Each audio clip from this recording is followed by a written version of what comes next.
साथियों, आवाज इंडिया पर आपका स्वागत है। इस वक्त हम बस्ती लोकसभा क्षेत्र में है और यहाँ पर बहन कुमारी मायावती जी की जो सभा है वो सभा को बहन जी ने जस्ट अभी संबोधित किया है। और हमारे साथ में बहुजन समाज पार्टी के हमारे पीछे देख सकते हैं कार्यकर्ता जुड़े हुए हैं। तो बस्ती लोकसभा के क्या समीकरण बनते हैं? एक तरफ जो देश का युवा है वो कहीं ना कहीं इंडिया गठबंधन के फ्लो में है, लेकिन आज यहाँ पर युवा बड़ी तादाद पर बहुजन समाज पार्टी की रैली में उपस्थित है। बातचीत करने की कोशिश करेंगे। भाई साहब, क्या नाम है आपका? भैया भूपेंद्र कुमार नाम है। खासकर अगर हम बात करते हैं देश के युवाओं की, तो बेरोजगारी, शिक्षा और तमाम जो मुद्दे हैं उन मुद्दों पर लेकर के युवा बहुत सोच विचार कर रहा है।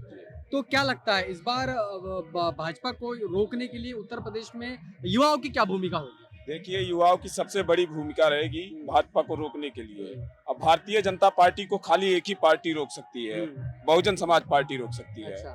बाकी और सब ये ईडीए पीडीए जो बना है, हाँ। ये सब दोनों लोग का मिली भगत से अच्छा, चल रहा है। अखिलेश और इंडिया गठबंधन जो ये बना है, दोनों लोग मिली भगत के लेकिन हिसाब से युवाओं चल का रहा है। झुकाव तो इंडिया गठबंधन की तरफ दिख रहा है। नहीं, तमाम युवा हमारे साथी देखिए पूरा भरे हुए हैं, सब बीएसपी की तरफ है।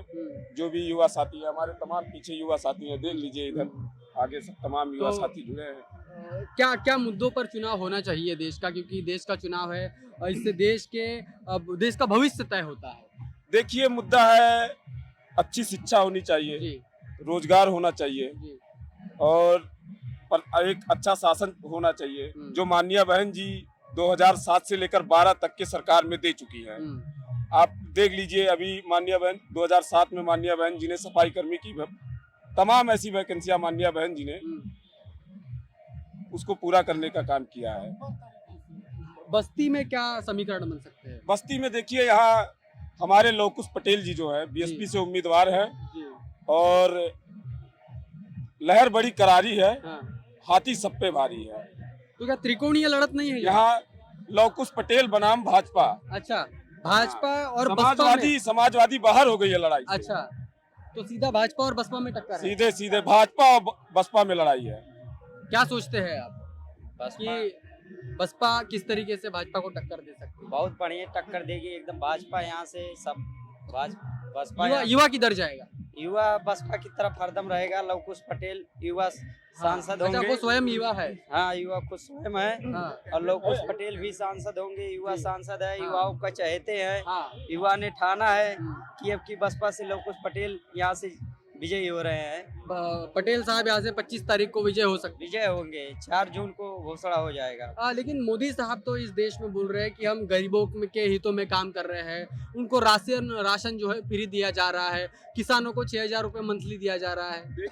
देखिए, अगर रोजगार दे दिया जाए तो 5 किलो राशन की आवश्यकता नहीं पड़ेगी। अच्छा। 50 किलो राशन ले लिया जाएगा, रोजगार दे दिया जाए तो। 5 किलो राशन से कुछ होने वाला नहीं है। हमको अच्छी शिक्षा चाहिए, अच्छी स्वास्थ्य चाहिए और अच्छी व्यवस्था चाहिए।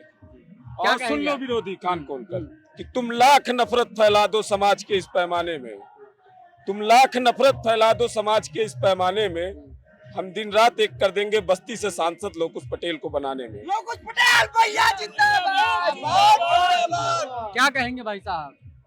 आपको पता है, जिस तरह से इस विशाल जनसभा में जनता ने अपार समर्थन दिया है, उससे निश्चित रूप से ये साबित होता है बस्ती में परिवर्तन निश्चित है। और हमारी लड़ाई किसी से नहीं है, जो भी लड़ेगा हमसे लड़ेगा, बहुजन समाज पार्टी से लड़ेगा, हमारे नेता लवकुश पटेल जी से लड़ेगा। लेकिन यहाँ से द्विवेदी साहब जो है पूर्व सांसद रहे और वर्तमान में वो भी भाजपा की तरफ से प्रत्याशी है। वो क्या टक्कर दे सकते हैं? 2 बार के सांसद हैं, जनता ने अभी उनको देखा तक नहीं है। और शिक्षा के मुद्दे से वो बाहर रहते हैं। हमेशा वो अपने वेतन बढ़ाने की मांग करते हैं। अच्छा। जनता के मुद्दों से भटक जाते हैं। तो इस बार युवाओं का झुकाव बसपा के तरफ? इस बार युवाओं ने ठाना है और बस्ती में नौजवान प्रत्याशी होने की वजह से बस्ती का 80% युवाओं ने नौजवान प्रत्याशी लवकुश पटेल के समर्थन में अपना पूरा समर्थन दिया है। बोलिए। जब भी चुनाव हुआ लोकसभा का, तब भी बहुजन समाज पार्टी भाजपा को हराने का काम किया है। माननीय लालमणि प्रसाद सांसद यहीं से हुए, युवा नेता थे और बसपा ने उन भाजपा को हराया था। दूसरे हमारे युवा नेता थे माननीय अरविंद चौधरी साहब, वो भी भाजपा को हराए थे। तो जब भी भाजपा को हराएगा तो हमारा बहुजन समाज पार्टी बस्ती से हराएगा, अन्यथा कोई दल उनको हरा नहीं सकता। लेकिन ये अखिलेश यादव और इंडिया गठबंधन वाले तो यह कह रहे हैं कि वो 5 न्याय की गारंटी देंगे, 10 किलो राशन भी देंगे, MSP लागू करेंगे। तो क्या 2 लाख वोट से जीत रहे हैं। नहीं ये जो मुद्दे हैं, ये मुद्दे क्या हावी हो सकते मुद्दे हैं? नहीं काम करेंगे भैया। अच्छा। और 10 साल उनका देख ही लिए हैं, हाँ। रोजगार और सब चीजों के बारे में। अब क्या उन्होंने दिया है? क्या दिया है? तो क्या 400 पार तो मोदी साहब बोल रहे हैं? अरे वो 400 पार का नारा ऐसे ही देते हैं। अच्छा। वही टमाटर 400 पार हाँ। और लहसुन 400 पार, अच्छा। वही उनका नारा है। अच्छा तो यही मैं तो गया था 400 पार, हाँ। और कुछ करेंगे 400 अच्छा, पार। वो महंगाई के संदर्भ में बात कर रहे हैं। ऐसा लग रहा महंगाई है। महंगाई चरण सीमा पे है भैया, हाँ। तो महंगाई के ऊपर ही बात होगी। और भी साथी है, बोलिए भाई साहब। पहले तो आपको धन्यवाद देंगे कि आज उत्तर प्रदेश की 4 बार रही मुख्यमंत्री जी। और देश में सामाजिक परिवर्तन की मान आएगा परम आदरणीय बहन कुमारी मायावती जी के चुनावी जनसभा को आपने कवरेज किया। जी। इसके लिए हम बहुजन समाज पार्टी की तरफ से आपको साधुवाद देंगे कि आप आए और जो हकीकत है इस देश की राजनीति का, बहुजन समाज पार्टी के इर्द गिर्द घूमने का, ऐसे राजनीतिक दल का आपने कवरेज किया। हम अपने तमाम साथियों की तरफ से आपका साधुवाद देंगे। और आज हम सभी ने माननीय बहन जी के उद्बोधन को सुना जी। और मैं अपनी तरफ से माननीय बहन जी को भी आश्वासन दे दूंगा कि माननीय बहन जी बस्ती जनपद का 61 लोकसभा क्षेत्र के जो युवा हैं वो आपके आशीर्वाद प्राप्त प्रत्याशी लव कुश पटेल जी के साथ पूरी तन्मयता के साथ, तन मन धन के साथ बस्ती का सांसद बनाने जा रहे हैं। और निश्चित ही बस्ती का सांसद बहुजन समाज पार्टी के प्रत्याशी के रूप में लव कुश पटेल ही होंगे, इसमें कहीं कोई संदेह नहीं दिख रहा है। जिस तरह से आज आम जनमानस बड़ी संख्या में उमड़ा था माननीय बहन जी को सुनने के लिए। जी। तो इस तरीके से अगर आपने बताया कि पूरा जो समीकरण है वो बसपा के समर्थन में बन रहा है, लेकिन मुस्लिम समुदाय भी बहुत बड़ा फैक्टर है जो कि मायने रखता है। इस बार मुस्लिम समुदाय क्या इंडिया गठबंधन के साथ में जाएगा या बसपा के साथ में जाएगा? मुस्लिम समाज कहीं इंडिया गठबंधन और भाजपा में नहीं जाने वाला। वो जानता है कि बहुजन समाज पार्टी का अपना बेस वोट है। बहुजन समाज पार्टी तो बस्ती में 2 लाख से 2.5 लाख से लड़ना शुरू करेगी ना। अच्छा। तो फिर यहाँ के माइनॉरिटी समाज के लोगों को पता है कि जहाँ बेस वोट है, जो प्रत्याशी 2.5 लाख वोट से लड़ना शुरू करेगा, अगर हम वहाँ जाएंगे तो हम भारतीय जनता पार्टी को यहाँ की राजनीति से बेदखल करने में बहुत आसान होगा। और निश्चित ही मैं मुस्लिम समाज के लोगों से भी निवेदन करूंगा कि आप आवे, बहुजन समाज पार्टी के प्रत्याशी लव कुश पटेल के समर्थन में आवे।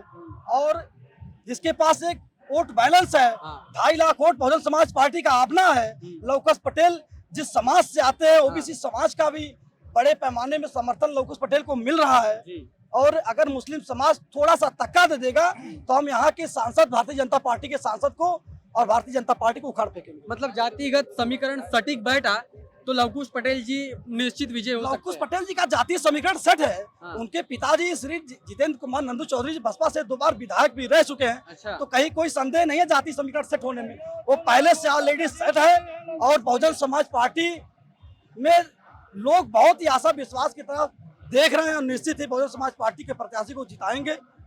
हम ऐसी उम्मीद भी करते हैं आज के चुनावी जनसभा से।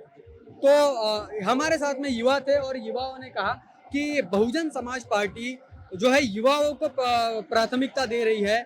उनको कहीं ना कहीं ऐसा लग रहा है कि बहन जी जो है युवाओं को प्रतिनिधित्व दे रही है। और इसी तौर पर इस देश का युवा हो, इस देश का मुस्लिम समाज हो और इस देश का ओबीसी समुदाय क्यों ना हो, यह बहुजन समाज पार्टी की तरफ बस बड़ी आशा और विश्वास की तरफ से देख रहा है। और निश्चित ही इनको भरोसा है कि आने वाले 25 तारीख को यहाँ से लव कुश पटेल जी को ये भारी बहुमतों से ये लोग विजय करने वाले हैं। लेकिन नतीजे 4 जून को ही पता चलेंगे। आप देखते रहिए आवाज़ इंडिया टीवी। थैंक